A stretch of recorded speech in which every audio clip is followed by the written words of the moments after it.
अगला सवाल भाइयों के सेक्शन से।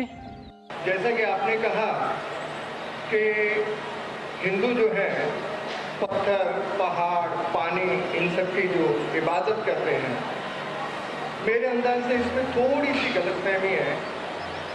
आज साइंस भी ये मानती है कि जो सॉलिड मैटर है it is a form of energy, और वो एनर्जी को हमने खुदा या मतलब इन सब चीज़ों के बीच में जो एनर्जी है वही अल्लाह ताला, खुदा, जिस नाम से भी हम पुकारें, हम उस एनर्जी जिसने इन सब को पैदा किया, जो आपके बीच में से बोल रही है, जो मेरे बीच में से सुन रही है, जो अब मेरे अंदर से बोल रही है और इन सब के बीच में से सुन रही है, उसी को अल्लाह ताला कहते हैं।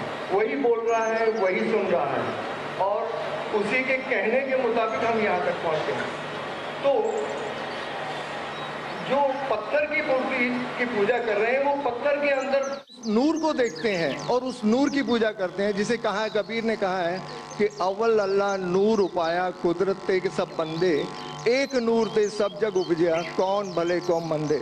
तो उस नूर को जिसने जहाँ देखा, जब एक हिंदू किसी को नमस्ते करता है तो वो इंसान को नहीं कर रहा, वो उसके अंदर बैठे हुए परमात्मा को देख के कहता है कि नमस्ते, मैं तुम्हारे आगे झुकता हूँ, और वो जवाब में देता है कि नमस्ते। जैसे हम इस्लाम में कहते हैं कि सलाम वालेकुम, हम सलामती चाहते हैं, और आज जवाब देते हैं कि वालेकुम सलाम। तो मेरा इतना ही कहना था कि वो नूर जब हम सब में देखना चालू कर देंगे तो उसके बाद किसी भाईचारे की ज़रूरत नहीं रह जाएगी, जो कि पहले जो हिंदू की पूजा है उसमें कहते हैं कि अंतरिक्षा है शांति ही, वनस्पता है शांति ही, सर्वे भवन्तु सुखिना, सर्वे संतु निरामया। मतलब अंतरिक्ष में तारे भी शांत हों, जंगलों में वनस्पतियां शांत हों, सभी लोग शांत हों, सभी लोग सुखी हों, ये प्रार्थना, ये एक हिंदू धर्म की बुनियाद है। और हर धर्म की, इस्लाम की, हिंदू धर्म की, सिखिज्म की, सभी ने हर एक की भलाई और हर एक की शांति, हर एक के भाईचारे की बात की है। अगर इसमें कुछ आपको गैर वाजिब लगे तो मुझे। नहीं, भाई साहब अवतार सिंह, आपने बहुत अहम सवाल किया और एक बेहतरीन सवाल किया, और इस सवाल के जरिए कुछ लोगों के दिमाग में जो गलत फहमी वो भी इंशाल्लाह दूर हो जाएंगी, और आपके साथ जो गलत फहमी वो भी इंशाल्लाह दूर हो जाएंगी। आपने बिल्कुल सही फरमाया कि हिंदू धर्म ने हिंदू ये समझते हैं कि जब पत्थर को पूछते हैं तो एनर्जी, आपने साइंस के बारे में कहा एनर्जी है आपके इसमें, एनर्जी मेरे इसमें, मैं एनर्जी के बारे में बिल्कुल मुझे कोई इख्तिलाफ नहीं है, एनर्जी है। लेकिन ये कहना कि ये एनर्जी अल्लाह है, ये एनर्जी खुदा है, ना कुरान में लिखा है ना वेद में लिखा है। पॉइंट नंबर 1, ये आपकी गलत फहमी है कि ये एनर्जी खुदा है। कुरान में लिखा है कि उसके जैसा कोई नहीं है, there is nothing like it, वलम यकुल लहू कुफुवन अहद, उसके जैसा कोई नहीं है। यही चीज बाइबल में लिखा है, there is nothing like unto it in the heaven above, in the earth beneath, in the water beneath the earth. भगवान के जैसा मुमकिन ही नहीं कोई भी चीज, आसमान में हो, धरती पे हो, जमीन पे हो, ना कंकर, ना पत्थर, ना मूर्ति। वो ही लिखा है वेद में, न तस्य प्रतिमा अस्ति, उस भगवान का कोई अक्स नहीं, कोई पेंटिंग नहीं, कोई फोटोग्राफ नहीं, कोई मूर्ति नहीं। तो ये लिखा है धार्मिक किताबों में, लेकिन धर्म के मानने वाले अपनी आसानी के लिए तब्दील कर रहे हैं। मिसाल के तौर पे आप सपोज बिजनेसमैन हैं, आप एक कंपनी के मालिक हैं, आप एक अपना पुराना उसूल, किस तरीके से कंपनी चलना चाहिए, उसूल से चलते आ रही है। आपके कोई नई मैनेजर आते उसूल को बदल देते, आपके उसूल के खिलाफ काम करते, बोलते क्या ये और बेहतर होगा, इससे मुनाफा ज्यादा होगा।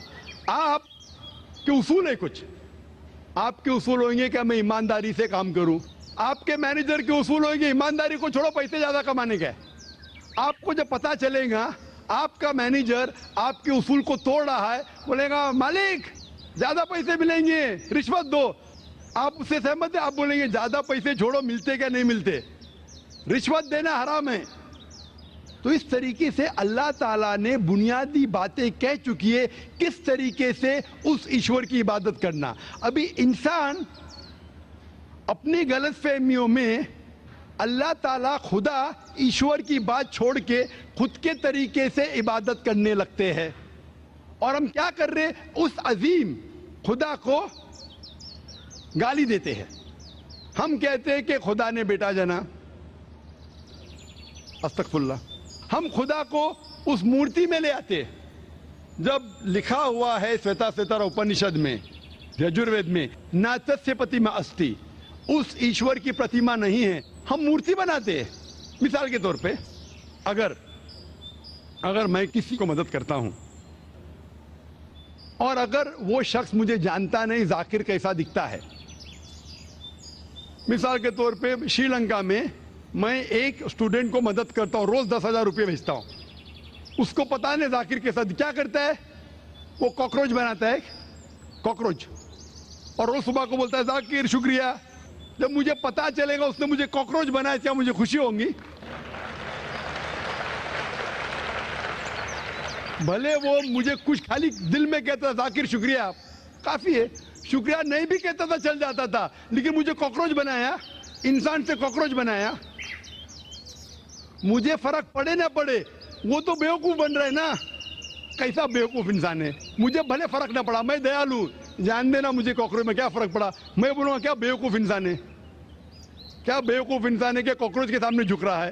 تو اسی طریقے سے خدا نے ہر مذہبی کتاب میں دکھایا ہوا ہے کس طریقے سے اس کی عبادت کرے، کس طریقے سے اس کی بات مانے. ہم آتے ہیں اور اپنے طریقے سے سوچنے لگتے ہیں انرجی از گاڈ. کہاں نہیں لکھ رہا انرجی از گاڈ؟ آپ نے بالکل آپ کے سوال کا جواب خود آپ نے دیا. آپ نے ایک مثال دی کہ ہندو لوگ کہتے ہیں نمستے.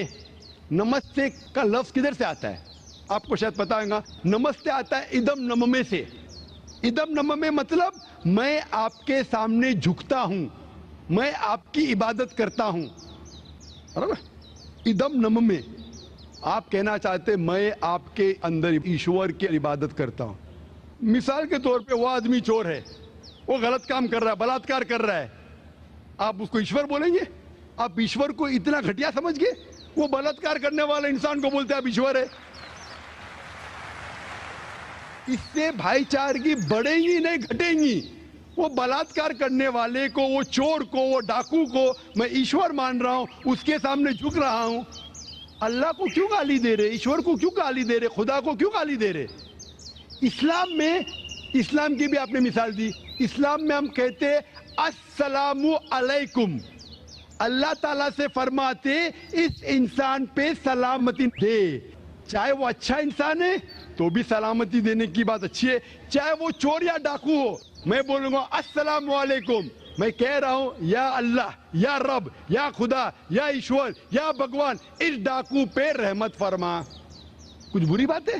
نہ میں اللہ کو گالی دے رہا ہوں، اس کے لیے دعا دے رہا ہوں کہ تو غلط کام چھوڑ اور صحیح راستے پہ آ. اگر میں اس کو خدا مانوں گا تو خوش ہو جائے گا، وہ اور چوری کرے گا، وہ اور بلاತ್ಕಾರ کرے گا. کوئی بھی دھرم میں یہ نہیں سکھاتا. یہ دھرم کے ماننے والے اپنی خود کی ایجاز کرتے ہیں، اسے کہتے ہیں انوویشن، بدعت. جس طریقے سے خدا نے سکھایا ہے کہ اس کی عبادت کرے، اسی طریقے سے ہمیں کرنا چاہیے. تبدیلی لائیں گے. ہم سمجھ رہے ہیں کہ بھائی چارہ بڑھے گا، بھائی چارہ نہیں بڑھے گا، بھائی چارہ گھٹے گا. لیکن اگر میں آپ سے کہوں گا اوتار سنگھ السلام علیکم، میں اللہ سے دعا کرتا ہوں کہ آپ پہ سلامتی ہو، آپ پہ امن ہو، آپ مجھے بولو اس سے بھائی چارہ زیادہ بڑھے گا یا کہنے سے بھائی میں آپ کو ایشور مانتا ہوں اور پھر آپ کی بات نہیں مانوں میں؟ پھر اگر آپ مجھے بولیں گے چلو بھائی شراب پینے چلو، چلو بھائی لڑکی کے ساتھ رات گزاریں گے، تو میں کیا بولوں گا؟ میرے بھگوان مجھے بلا رہا ہے. تو یہ کہنا السلام علیکم مطلب میں اللہ سے دعا کرتا ہوں کہ یہ انسان کے اوپر سلامتی ہو. اچھا انسان پہ بھی سلامتی کہنا اچھی بات ہے، برا انسان پہ بھی سلامتی کہنا اچھی بات ہے. تو اس طریقے سے اسلام میں جو گریٹنگ ہے اس سے کسی کو نقصان نہیں ہوتا ہے، نہ it is hypocrisy, it is the best way of بھائی چارہ. اور قرآن میں کہا گیا ہے سورہ نساء میں، سورہ نمبر 4 आयत नंबर 86 में 86 वह इज़ा हुई तुम, मतलब अगर कोई आपको सलाम देता है तो आप उससे अच्छा सलाम दो, कम से कम उस जैसा, क्योंकि अल्लाह ताला हिसाब रखता है। मतलब अगर आप अस्सलाम वालेकुम कहेंगे मुझे कहना चाहिए वालेकुम अस्सलाम व रहमतुल्लाह। अगर आप कहेंगे अस्सलाम वालेकुम व रहमतुल्लाह, मैं कहूँगा वालेकुम अस्सलाम व रहमतुल्लाह व बरकातहू, और बेहतरीन होना चाहिए या कम से कम यकसा। मिसाल आप कहेंगे अस्सलाम वालेकुम, वालेकुम अस्सलाम, अल्फाज वही है लेकिन दिल से आ रहा है वालेकुम अस्सलाम, इसमें भी जज्बा ज्यादा है, ये भी बेहतरीन है। तो कुरान में लिखा है कोई भी आपको सलाम करता है उससे बेहतरीन सलाम दो, या उससे बेहतर ना कर सको, कोई कहा अस्सलाम वालेकुम व रहमतुल्लाहि व बरकातहू, कम से कम उतना दो वालेकुम अस्सलाम व रहमतुल्लाहि व बरकातहू। ये तालीमात है कुरान में, इससे भाईचारा बढ़ता है। तो गलत तरीके से इबादत करना जो वेद के खिलाफ है, कुरान के खिलाफ है, बाइबल के खिलाफ है, ग्रंथ के खिलाफ है, वो करने से भाईचारा नहीं बढ़ेगा बल्कि घटेगा। तो इसीलिए हम ये जाने ईश्वर जो हमारा बनाने वाला है, हमारा खालिक है, वो जानता है कि किस तरीके से उसकी इबादत करना चाहिए, वो बेहतरीन जानता है। मिसाल के तौर पे आपको डॉक्टर कोई दवाई देता है कि ये लाल गोली सुबह को लेना, हरी गोली दोपहर को लेना, आप बोलेंगे छोड़ो हरी लाल, मैं नीली गोली खाऊंगा। अरे वो डॉक्टर है, वो जानता है। तो इसी तरीके से हमारा खालिक, हमारा मालिक खुदा है, उसकी बात के ऊपर अमल करना। इसीलिए जो इंसान खुदा की बातों पे अमल करता है उसे कहते हैं इस्लाम, मतलब submit, he is called as a Muslim. तो जो कोई अल्लाह के मुताबिक चलता है उसे कहते हैं person who submits his will to God.